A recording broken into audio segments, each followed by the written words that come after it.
Dalam nama Bapa dan Putra dan Roh Kudus. Amin.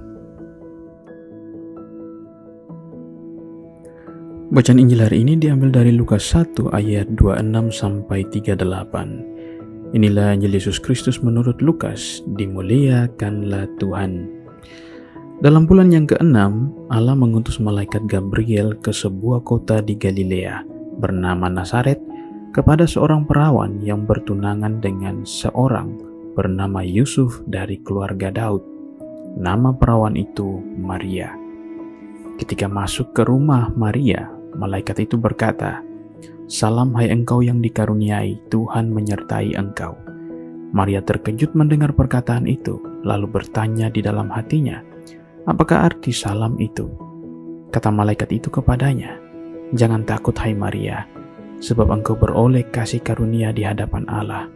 Sesungguhnya engkau akan mengandung dan akan melahirkan seorang anak laki-laki, dan hendaklah engkau menamai dia Yesus.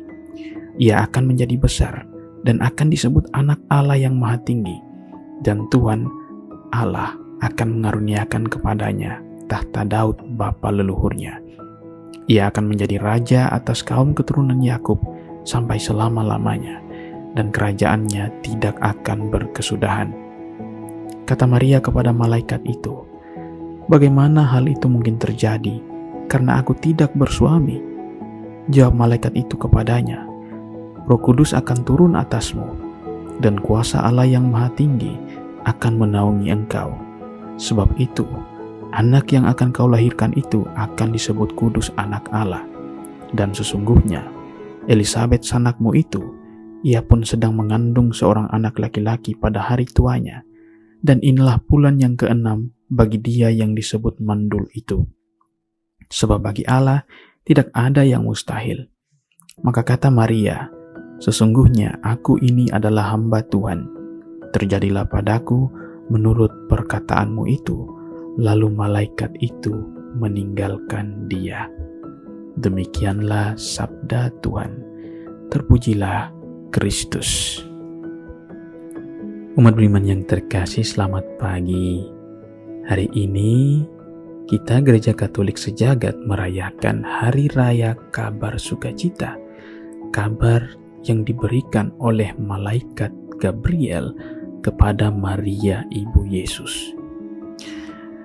Ketika membaca Injil hari ini, saya teringat akan satu kata yang sering diucapkan oleh banyak orang untuk mengiyakan perintah atau perkataan orang lain saat ini. Saat ini, entah di Jawa atau di NTT, tetapi di NTT, khususnya di Sumba, orang-orang kalau mau mengatakan ya, mereka akan berkata siap. Ya. Jadi, di chatting ataupun dalam obrolan harian, ketika disuruh oleh teman, disuruh oleh orang tua, orang-orang akan berkata siap. Ya, kalau dulu mungkin lebih banyak berkata oke, ya, baik. Tetapi sekarang lebih banyak orang-orang menggunakan kata siap. Siap tidak lain adalah tanda bahwa orang menyiapkan diri. Orang yakin dan mantap dengan apa yang akan ia lakukan. Tetapi semua ini, atau semua kata siap ini, mereka menanggapi dari apa yang sudah mereka bayangkan. Misalnya, ada seorang yang berkata, "Kak, tolong jemput aku ya." "Oh, siap." Atau, "Ayah, tolong belikan ibu nasi ayam ya." "Oh, siap." Ini semua sudah dibayangkan, ini semua sudah biasa, dan ini hal yang sering terjadi dalam hidup kita. Mari kita coba kembali ke zaman Maria. Maria adalah manusia biasa yang juga sama dengan kita. Tiba-tiba ia didatangi malaikat yang bukan manusia. Malaikat berkata, "Salam hai engkau yang dikaruniai, Tuhan menyertai engkau." Hal ini tentu membuat Maria terkejut. Bisa dibayangkan kalau kita berjumpa dengan sesuatu yang tidak pernah kita lihat sebelumnya, kita pun pasti terkejut, dan ini sangat manusiawi. Tetapi malaikat itu berkata, "Jangan takut. Sesungguhnya engkau akan mengandung dan akan melahirkan seorang anak laki-laki, dan hendak engkau menamai dia Yesus." Bisa saja Maria dalam hatinya berkata, orang ini siapa? Kenapa tiba-tiba datang langsung berbicara tentang mengandung dan melahirkan? Tentu hati Maria penuh tanya. Ia pun bersuara, bagaimana mungkin hal itu bisa terjadi karena aku belum bersuami? Sekali lagi Maria bertolak dari pengalamannya sebagai manusia biasa.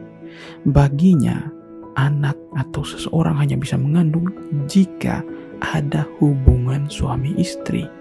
Tidak ada yang pernah terjadi secara kebetulan tanpa hubungan seksual. Namun berkat Roh Kudus, maka segala sesuatu mungkin terjadi. Malaikat berkata, Roh Kudus akan turun ke atasmu, dan kuasa Allah yang Maha Tinggi akan menaungi engkau. Sebab itu anak yang engkau lahirkan akan disebut kudus. Sederhananya, Maria berjumpa dengan orang asing. Ya. Kalau kita berjumpa dengan orang asing, apakah kita mudah percaya? Ya, belum tentu. Kalau kita saja belum tentu mudah percaya dengan orang asing, apalagi dengan Maria yang berjumpa bukan dengan orang, tapi dengan malaikat. Dikatakan malaikat adalah makhluk yang bersayap, ya, dan berbeda dengan kita. Tetapi dalam keterbatasannya ini, Maria siap. Ia oke, ia deal. Ia berkata ya dengan kabar sukacita dari malaikat Gabriel ini, dari makhluk asing ini. Dengan berkata, sesungguhnya aku ini adalah hamba Tuhan, terjadilah padaku menurut perkataanmu. Maria pasrah dengan kabar dari malaikat yang tidak ia kenal sebelumnya. Mengapa demikian? Karena Maria percaya. Sama halnya dengan kita. Kita pun tidak pernah melihat Tuhan, tidak pernah berjumpa langsung, tetapi kita percaya kepadanya. Terkadang dalam hidup kita berjumpa dengan orang asing. Terkadang kita lebih mudah terbuka juga dengan mereka. Kita lebih mudah sharing, lebih mudah curhat kepada orang yang tidak kita kenal sebelumnya. Namun ketika ada bersama mereka, kita merasa nyaman. Ya, kita lebih mudah terbuka kepada mereka daripada keluarga sendiri, daripada tetangga, daripada sahabat yang dekat dengan kita, bukan? Ini semua karena kita percaya, karena kita merasa nyaman, karena kita merasa in dengan mereka. Memang pilihan ini sulit bagi Maria, mengandung dari Roh Kudus. Apa Roh Kudus itu? Kalau saja Maria banyak berkompromi, dan Maria tidak percaya, bahkan menolak malaikat, maka kita yakin bahwa Yesus tidak akan lahir dari rahim Maria. Umat beriman yang terkasih, terkadang kita juga bisa mengikuti semboyan dari iklan Nike atau Nike yang berbunyi just do it. Artinya lakukan saja, tidak perlu banyak bicara, nanti pasti akan membuahkan hasil. Justru orang yang banyak berbicara, orang yang banyak berkompromi, orang yang banyak berkutat dengan ide-idenya, kadang hanya akan menemukan jalan buntu. Maka daripada berbicara banyak, just do it. Lakukan saja itu. Saya setuju dengan quotes yang berbunyi demikian. Talk less, do more. Berbicaralah sedikit, tetapi lakukanlah banyak. Banyak tokoh di negeri ini yang sedikit berbicara tetapi banyak melakukan. Karena ketika diberi tugas, diberi tanggung jawab, mereka berkata siap. Mereka berkata ya di dalam hatinya. Demikian pun juga dengan kita. Entah diri kita ataupun orang-orang yang kita jumpai dalam hidup ini, ada banyak dari mereka yang selalu siap ketika diberi tanggung jawab, yang selalu siap ketika diberi tugas. Mereka selalu optimis.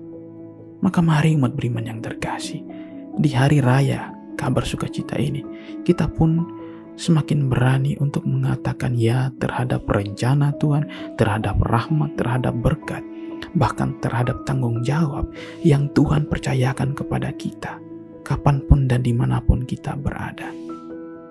Tuhan Yesus memberkati kita. Amin. Marilah berdoa. Allah dan Bapa kami di dalam surga, terima kasih untuk hari yang baru ini. Bantulah kami ya Tuhan, semoga kami pun berani mengatakan ya di dalam tugas tanggung jawab yang dipercayakan kepada kami. Berkatilah kami juga, semoga dapat memantapkan diri kami untuk menyambut masa Paskah. Dimuliakanlah nama-Mu kini dan sepanjang masa. Amin. Semoga kita sekalian diberkati oleh Allah yang Maha Kuasa, Bapa, Putra, dan Roh Kudus. Amin. Selamat pagi, selamat bekerja, dan sampai jumpa.